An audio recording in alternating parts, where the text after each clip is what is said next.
Hi, welcome to the Art Discourse. It's Chrissy and Kyle of Sparkbox Studio, here to answer all of your awesome art questions.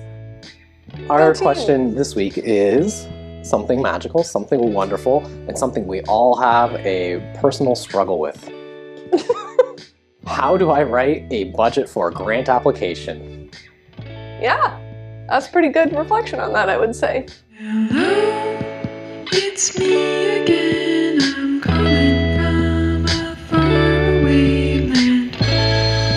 Pick up the phone. I'm calling from a different time zone. Heard you are a pretty good source for major topics in art discourse. Hello, I'll leave my questions as a message at the dial tone. Okay, grant application budgets. Well, I mean, there's different kinds of budgets for different kinds of grants, and they all follow a similar formula. How do I write a budget for a grant? This is a great question, and it can be a very difficult question because obviously you haven't done the work. This is all speculative. It's all happening before you actually get the money. So how do you understand how much money you're going to spend on this project? A beginning step to understanding that is to visualize yourself going through the steps of the project itself. When you sit down and you think about, okay, I'm going to do X, what has to happen in that? When you are thinking about what goes into it, think about all the stages. Think about that research time, think about the execution time, and then consider things like cleanup or post-research and all that kind of stuff. Double the amount of hours you think you're going to spend doing any single task. If you think it's only going to take you 1 hour to do research on this really specific part, make it 2, because the reality is you are going to always spend more time. It's true. We're going to walk you through one of our grants. All right, we're going to look at an Ontario Arts Council budget because I can find one of those pretty easily. This is for a craft grant, but I would say they're very similar across the board, so this is applicable for a lot of them. Some of their grants are just a flat amount and you don't have to like itemize everything that you're spending, but this one you do. So you'll see that we have like a revenue section. So this is if you are going to be selling anything, like say you're having an event and you're selling tickets, if you're selling like objects at the event, that sort of thing, you're kind of predicting what you're going to be earning there. Then there are private sector revenue. So are you getting funded by anybody outside of this grant? I would say probably when we work with the Department of Illumination, you know, like a community project grant, or if you're running workshops, so like this comes up quite a bit. So they're looking at like maybe the home hardware is donating some money to the project. Maybe the like local real estate agent is donating some money and they're planning on selling tickets. So you kind of include all of those different revenue costs. You might be undertaking a project that isn't completely funded by the grant. And that's what this category is talking about. Mm-hmm. It's very, very common that when you are working on like a small project, that grant's probably paying for everything. But once you start getting into like larger grants and larger community projects and things that might span multiple artists, you're likely looking for revenue sources, not just from one specific place. And for the grantors, it's important that they understand that if you are looking for revenue elsewhere, how much are you getting from there? So that they can adjust and kind of either match or like lower or raise what they feel like they can fund to you. Now, this might be like a part where you feel a little bit apprehensive about disclosing that, but you shouldn't. And here's why. When you have that opportunity to declare that you are receiving funding from other people, that's directly showing them that you're getting support elsewhere as well, that other people believe in what you're doing and are supporting you. It's not a negative thing. It's actually a positive. Exactly. It's a super good thing to show that you have community support. It is also fine to leave this totally blank. We have applied for many grants where it is about researching a project. It is not about exhibiting or doing a performance or doing a community outreach project. So we don't have any additional revenue, and we know that the funding that's provided within the granting agency is more than enough to cover the cost of the project.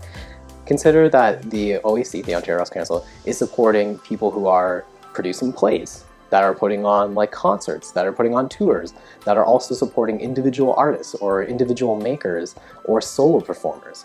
Their application has to be broad enough to accommodate everybody.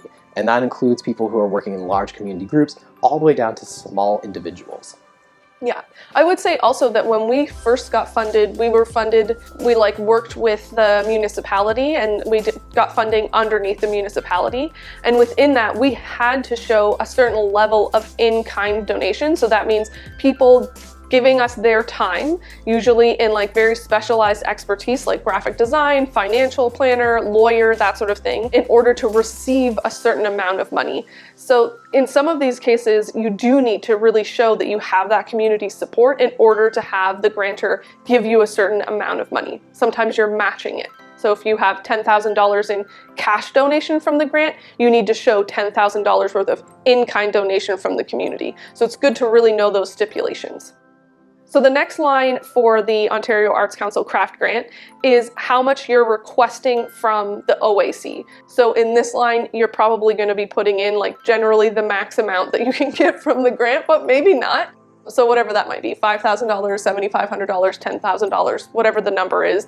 Put in a bit of a buffer. Whenever you're making an application for a grant and you know you're not asking for the absolute maximum, and you're trying to be respectful and you're trying to be very kind and only ask for like what you feel like you actually need, always ask for a little bit more, because there's always going to be an oh shit moment. There's always going to be some sort of thing goes wrong. I believe it's called Murphy's Law. Like, you will end up using that, and it's okay to put that in there because the grantors on the other side also recognize this and also respect it when you do put in that little bit of a buffer, because they also recognize things happen. Exactly. So then you're coming into your expense section, and the OAC is really great because the first line of expense is usually how much is the artist fee or the salary. So the arts councils, especially in Canada, they want artists to get paid. That's very important to them. And so we've mentioned this a million times, but CARFAC is like a really great sort of guideline starting place to look at what you should charge for a minimum fee. And it's the minimum fee. So you can always increase that. That's just, you don't want to go lower than that fee amount. Putting together grants, budgets, all takes time.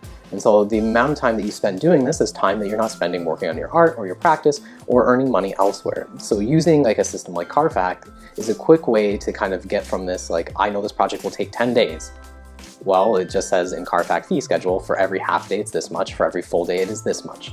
And it's also good that when you are applying for these things to reference the CARFAC fee, because it's a respected fee amongst all of the organizations. Yeah. Exactly. You absolutely want to indicate in there that you're paying everybody for their time, unless that is part of that donated in kind, which would go into not the expenses part, but the revenue part of the budget. If you have people and you've indicated that in your project description, which we talk about in another video, then you want to make sure that you're showing you're paying everybody. The next line is royalty, copyright, and reproduction expenses. So again, if you're going to be taking on any expense to like show someone's work, use someone else's work in the production, you're going to want to make sure that you account for that cost in here as well. So like a licensing fee. And then it goes into any other artistic expense. So this would be where you're breaking down material costs. So, you know, for a craft grant that I applied for with my co-collaborator, we broke down like the paper that we're using, the type of glue we're going to use, any books we needed to purchase. So this is where you're kind of like line iteming all of the things you're going to have to buy to make that project happen. Is there any other part? There isn't. I just wasn't sure if you had something. Oh, actually, that's a lie. I'm a liar. I'm a liar. There's more. Okay, so you have all of your expenses, and then you come into sort of like the production and programming expenses. So again, this is like kind of an all-encompassing project, so you may not need to fill out any of these things out, but if you needed to rent space, if you needed to rent specialized equipment, if you needed to, you know, have like exhibition expenses, or like you need to travel or transport something somewhere, any like production type expenses going on in here. Things that do not exist in this space are capital expenses. So if you have to buy a computer in order to complete the project, unfortunately, for most grants, that is not something you can expense, because this is a capital expense. You can resell this later. You're not using this computer just for this project. But if you needed to rent a computer for the duration of this project, that's completely fine. You can put that into the production expense. It goes into, again, more specialized production programming expenses related to salary. So if you had to pay for marketing, if you had to pay for a PR person, if you had to hire someone to like deal with administration, like review emails or look at applications or, you know, help with like fundraising initiatives, then this is where that would go. That all totals out, and it should be the exact number. And a lot of grants, if it isn't the exact number, like I don't even think you can like save the file. It just gives you like a red error. But you want that total at the bottom to match exactly what you're saying in your revenue. So there's a complete balance like reflected in those two spaces. Now, I feel like this happens to artists quite often where what I want to do with this grant is more than what the grant can pay. Once I start listing out all the materials, all the other people that are involved, and I list out how much I want to pay myself for my time, I'm radically over budget. Or like I only get like 5 days to work within that budget. And this can be a bit of a problem when on the grantor's end, they look at it, they look at what you want to do, and they look at what you've indicated to do, and they realize that the budget doesn't cover the scope of the project. Sometimes you might have to actually cut back on your scope of your project in order to fit within that grant. And maybe you have to crush some of your hopes and dreams of like what you want to accomplish with it. So when you are applying for these things, it's important that like your scope of the project actually fits within that budget, or you're indicating how you're making up that difference by seeking other additional funding, or you are recognizing and explicitly saying that you are taking a cut on this or something along those lines. Because you should be getting paid for your time as well. You know, applying for a grant is really great, getting the grant is really great, but then like busting your ass off and like working crazy amount of hours to fulfill a project and being underpaid, that's not great. Mm-hmm. And I would say like we've gotten a lot better at like trying to find grants that like really do work within what we want to be doing anyways. So if it sort of like bleeds over in time, like the litho grant is definitely going to do, that's not necessarily like a hindrance because it's a project that we want to be pursuing regardless. This is just like a nice way to like help sort of fund it in some fashion. If you have feedback on how you've handled budgets, or if you've seen budgets that are like radically different than the OAC grant and you think it would be interesting for folks to know about that, share it in the comments below. And know that there's lots of different types of grants. So this was like a grant that is based on cash. There's also grants that are based on like more like an exchange of materials or time or space. So those types of breakdowns of the project are going to look radically different than this particular survey. Hopefully it gets you started. Until next time. Thanks for hanging out with us. Bye, everybody.